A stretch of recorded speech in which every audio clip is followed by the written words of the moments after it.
Here's a 5-minute jam recipe you can do with quince and ground cherries. If this is something you're interested in, then let's get started.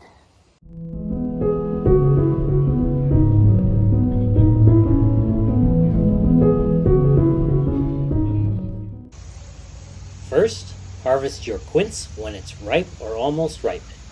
Here's how to know when it's ripe. Smells like a fruit stand.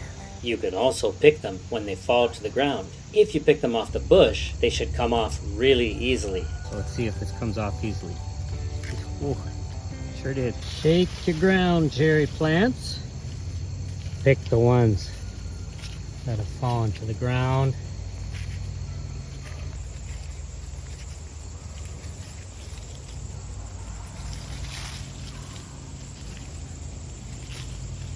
They're everywhere. And these are volunteer ground cherries.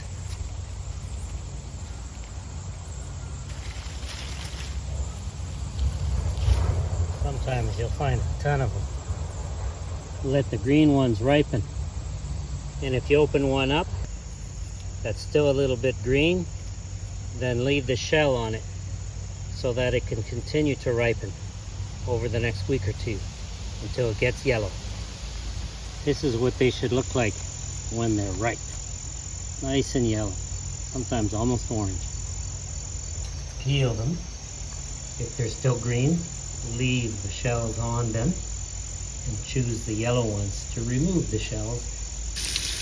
Rinse the ground cherries and put them into a pot. Take some quince, core it and peel it.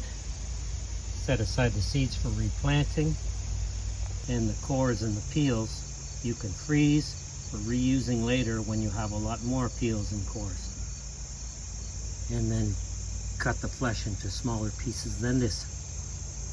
Put the diced up pieces of quince flesh in with the ground cherries in the pot. Mix the quince and the ground cherries a little bit. Cover the fruit just barely in water.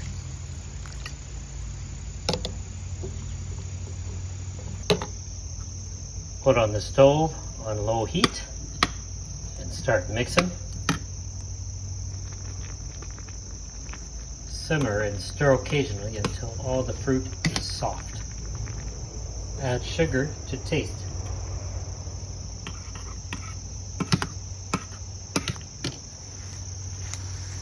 Continue to simmer until it's reached your desired thickness and consistency. You can also blend the fruit if you want in a blender to make it smooth, but I like to keep it like this. Do a little fridge test, which will help you to see if it's reached the right consistency and also flavor. Taste it when it's cooled down a little after a couple of minutes. Keep simmering until either you've reached a temperature that it'll give you a jam, or stop at any time in order to have a sauce or a coulis. If you want to can it, then put it into sterilized jars and give them a water bath. However, this is such a small amount, I'm going to let it cool off, put it into a couple jars, and they'll be good in the fridge for a few weeks.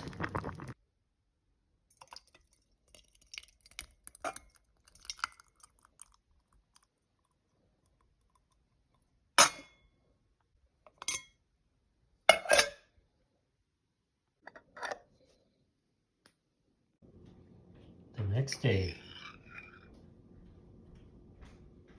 Hope you enjoyed the video. Hope you found it useful and you learned something from it. If you liked it, then please give it the thumbs up and share it with your friends. And also you can also hype the video. That's something you can do to help us out here. And don't forget to leave a question or a comment. I love to answer your questions and respond to your comments. And if you haven't done so yet, then subscribe to our channel. Support what we do here just by subscribing. Thank you very much for being here with us. Thank you for watching, and thank you for just sharing in all this wonderful knowledge together with us.